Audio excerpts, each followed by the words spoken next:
Hi, my name is Nomisha and my ID is EAB2432 and my colleague will explain you about the topic. Sure. I'm Kishor Gajurel. My student ID is EMV21020. Hi, my name is MD.Riffat Zaman and my ID is AC2057. We'll be talking about the case ASIC versus Adler. Hi, I'm BIPIN PARIYAR. My student ID is EMB20973.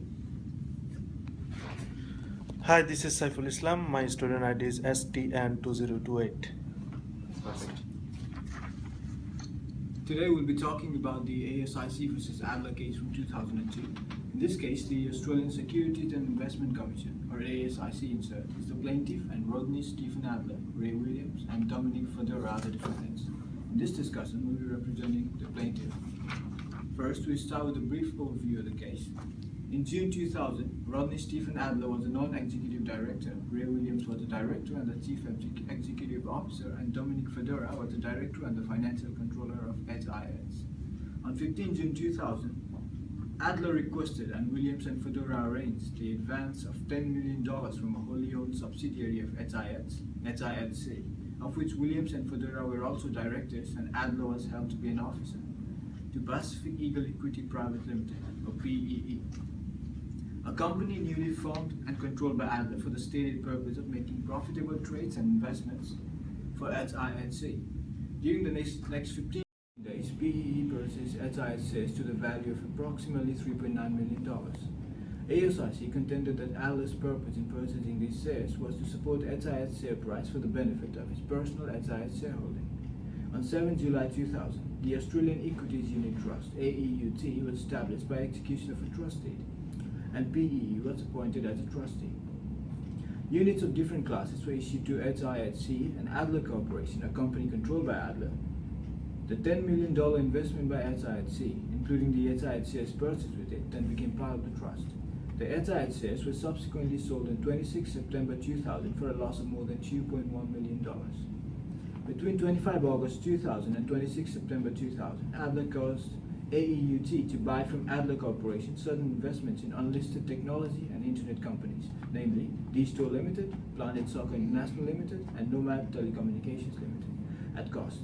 AEUT suffered a loss on all three investments, totaling more than $3.8 million. Between 26 July 2000 and 30 November 2000, Adler also caused PEE to make three unsecured loans totaling more than $2 million to companies or funds associated with it. This case involves several breach of duties in the Corporations Act 2001. Such breach of duties are Section 9, Director's Duties, Section 180, Duty to act with care and diligence, Section 181, Duty to act in good faith and for a proper purpose, Section 182, Improper use of position, Section 182, Business Judgment Rule, and Section 260A, Financial Assistance. All these will be discussed in detail next. In this case, Adler, the director of HIS, was also an officer of wholly owned HIS subsidiary as per the Section 9 definition of directors. This applies to Adler even though he was not properly appointed as a director or an officer of the subsidiary. Since he has the role of director of the subsidiary holding company and was also a member of HI's investing committee, this shows that he participated in the decision making of the company's business, which affected the whole or substantial part of the business. And since his actions were found to not be in the best interest of the shareholders, he is in breach of Section 9 of the Corporations Act relating to directors' duties. I have to see Similarly, Ray Williams, who was the managing director of HIH and HIHC as well, breached Section 181 as he failed to ensure there were proper safeguard before HIHC gave the loan to PEE. What's that? Fedora, who was the finance director of HIH, contravened Section 180 as he failed to discuss a proposal to give $10 million loan to PEE to the HIH board of its investment committee. As the executive directors of the company, both Fedora and Williams failed to carry out their role properly without informing HIH board. Next up, Adler breached Section 181(1) to act in good faith by properly exercising his power and discharging his duties for the best interest of the company. This is because the transaction that occurred in the HIHC and PEE had been improperly used for the sake of his personal interest. Similarly, Adler also breached Section 182 due to the arrangements of $10 million loan from HIHC to PE, which was then to be used to acquire HIH shares on the stock market. This transaction was merely done for the purpose of increasing the HIH share price and thereby selling the HIH share owned by Adler Corporation before PE could sell off their HIH shares. Because of this transaction, PE incurred a total loss of investment by reselling on his HIH shares. Thank you. Adler improperly used his position as a director of HIH, officer of HIHC, and director of PEE to gain advantage for the Adler Corporation. Williams also had breached his duties as a director for both HIH and HIHC under Section 182 to help gain advantage for Adler Corporation.